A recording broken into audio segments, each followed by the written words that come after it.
Bonjour à toutes et à tous et bienvenue, je m'appelle Gabriel Benda, je suis ingénieur IA et expert dans ce domaine. Et aujourd'hui, j'aimerais vous expliquer quelques raisons principales pour lesquelles la Chine et les États-Unis sont devant les autres grandes nations du monde concernant l'intelligence artificielle. Alors que même jusqu'à présent, on voit bien que tout le monde aujourd'hui, je parle principalement des grandes nations, ont accès à l'architecture, à tous les techniques les plus avancées aussi dans le domaine de l'intelligence artificielle comme les États-Unis et la Chine. Mais qu'est-ce qui fait particulièrement la différence fondamentale entre les solutions chinoises telles que DeepSeek ou les solutions américaines ChatGPT par rapport à d'autres solutions du reste du monde entier? Et donc, je vais vous expliquer particulièrement ces raisons ici. Donc, si cela vous intéresse, abonnez-vous, likez, partagez déjà et on va commencer tout de suite par le sujet de la vidéo. Je vais partager mon écran et vous montrer particulièrement en quoi est-ce que cela consiste. Et vous donner bien sûr les raisons principales. Donc ici, normalement, vous voyez mon écran, d'accord? Alors, ça c'est une architecture miniature pour vous expliquer les 90% de ce qui se joue et de ce qui se passe actuellement dans le domaine de l'intelligence artificielle, dans l'IA générative principalement. C'est-à-dire que ici, vous avez quoi? Vous avez donc, par exemple, les systèmes LLM, les grands modèles de langage. Vous avez votre corpus documentaire ici, qui est un peu désordonné, d'accord? Ce qu'on attend justement d'un ingénieur IA ou d'un expert dans ce domaine, c'est d'être capable, en fait, de découper cela de manière structurée, d'accord? De trouver, par exemple, des découpages assez récurrents, mais qui ne vont pas faire perdre du contexte dans le domaine dans lequel on se situe. Je donne un exemple. Si par exemple vous travaillez dans le domaine de la médecine, d'accord, et que ces documents représentent par exemple des ordonnances, tout un tas d'ordonnances, d'accord, de patients, le découpage ici, puisqu'on en a des millions de documents, il faudrait les découper de manière à ce que, par exemple, une prescription ne se retrouve pas dans une autre prescription de notre patient, qui n'a rien à voir en commun. Donc, d'où pourquoi cette étape est très fondamentale dans le découpage. On découpe, certes, mais en tenant compte du contexte dans lequel on se retrouve. Première difficulté. La deuxième difficulté maintenant, c'est comment maintenant chaque découpage va être indexé. Alors, ici, on ne parle pas encore vraiment d'indexation, je suis un peu allé vite en besogne, mais va être, alors, pré-indexé plutôt, le mot adéquat, c'est celui-là que je cherchais, va être en fait représenté sous forme vectorielle.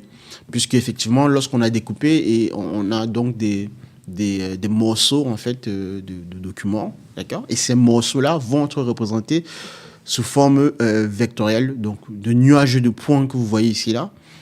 Chaque point, partir du principe que chaque point est une représentation d'un morceau de document qui se retrouve ici. OK? Et maintenant, une fois qu'on a nos morceaux de points, on va maintenant les stocker dans une base de données vectorielle. J'en ai déjà fait une vidéo là-dessus pour vous expliquer l'importance d'avoir une puissante base de données vectorielle. Donc, une fois qu'on a cette base de données vectorielle, elle va nous servir maintenant à quoi? À partir d'un composant qui va servir des récupérations du contexte par rapport à la question que l'utilisateur pourra poser, on ira chercher, taper dans cette base de données vectorielle pour répondre constamment à l'utilisateur lorsqu'il pose une question sur l'interface du type ChatGPT, Claude ou Gemini.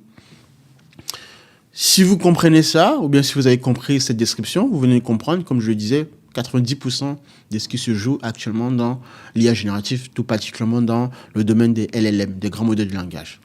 Maintenant, qu'est-ce qui fait que, revenons à la question de départ, je vous ai dit, qu'est-ce qui fait que la Chine et les États-Unis sont considérés comme les nations les plus puissantes dans l'IA, alors qu'on sait très bien qu'aujourd'hui, tout le monde a accès à l'architecture de l'IA générative, des techniques, etc. C'est particulièrement les étapes que je viens de vous expliquer.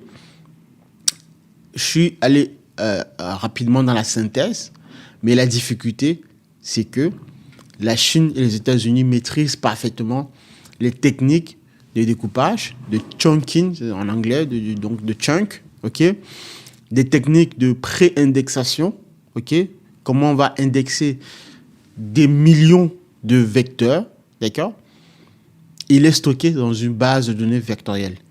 Ça requiert justement des compétences en mathématiques avancées. Et plus on y va dans l'IA générative, dans l'IA générale et dans la superintelligence, plus on approche justement des moyens de recherche en fait niveau scientifique.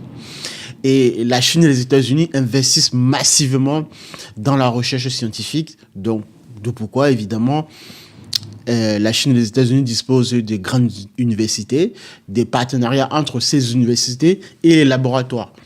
Là où, par contre, généralement, en France, vous allez voir que l'État n'investit pas massivement par rapport au CNRS et donner les moyens aux scientifiques. Vous voyez bien que la plupart des scientifiques en France, les meilleurs, s'en vont aux États-Unis ou en Londres, ou en tout cas, ou en Asie. Et Yann LeCun, par exemple, l'un des pères de l'IA, d'accord, il a dû quitter la France pour aller aux États-Unis et commencer vraiment à mettre sa recherche en valeur. Donc, c'est comme ça des raisons principales derrière qui font que lorsque les techniques derrière lesquelles, donc à partir desquelles on va pouvoir mettre en relation chaque étape que je viens de vous présenter ici, lorsque ces techniques-là ne sont pas aussi avancées ou comprises vraiment très convenablement, bah, au final, vous n'allez pas avoir ici, par exemple, votre ChatGPT, votre interface ChatGPT qui soit vraiment intelligent. Donc, voilà véritablement l'aspect fondamental sur lequel la Chine et les États-Unis dépassent tout le monde. Tout le reste, ce n'est que de la littérature, d'accord ? Et après, derrière, bon, je ne vais pas entrer là aujourd'hui dans cette vidéo, il y a aussi l'aspect des agents intelligents. Je reviendrai plus tard dans une autre vidéo là-dessus. Mais principalement, derrière, ce qui explique le fait que l'architecture ou les architectures du style, enfin des solutions de ChatGPT, DeepSeek, Claude, Gemini, ces solutions-là sont assez puissantes. C'est parce que il y a tout un travail. Par exemple, si je vous donne la relation de passer ici d'un morceau à une représentation vectorielle, vous allez avoir un vecteur, donc considérez une liste de nombres, d'accord, de nombres numériques. Et plus on a de nombres numériques, je l'ai déjà expliqué, cela voudrait dire que le vecteur est capable d'encapsuler comme ça toutes les informations riches, sémantiques, du contexte en question. Et quand vous regardez les solutions GPT 2, 3, 4, 5, vous allez voir qu'au fur et à mesure, ils ont augmenté comme ça la taille du vecteur. Donc, plus on va, donc GPT-5, plus on va vers une version plus évoluée, et plus on augmente la taille du vecteur. L'augmentation fait partie du fait qu'on est capable comme ça de comprendre, donc de dire que l'IA est capable de comprendre toutes les relations sémantiques, donc dans l'IA générative, du contexte en question. Et ces solutions-là se démarquent. Il n'y a pas que la taille du vecteur, bien sûr, il y a aussi la question aussi de comment l'architecture est composée avec d'autres bases de données, parce qu'on en a tellement. Là, j'en ai pris qu'un exemple miniature, pour optimiser la taille, le coût computationnel, le coût de calcul. Ça aussi, ça fait partie des enjeux. Et de pourquoi vous voyez bien sûr aussi NVIDIA qui est dans la course, évidemment.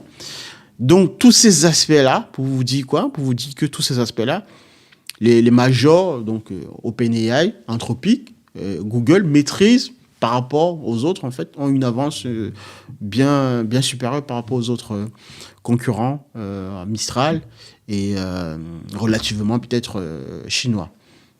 Voilà, je vais m'arrêter là. Si ça a été très clair pour vous, mettez en commentaire ce que vous en pensez. Mais si vous souhaitez étudier l'intelligence artificielle, vous devez maîtriser absolument ces étapes-là que je viens de vous expliquer, évidemment.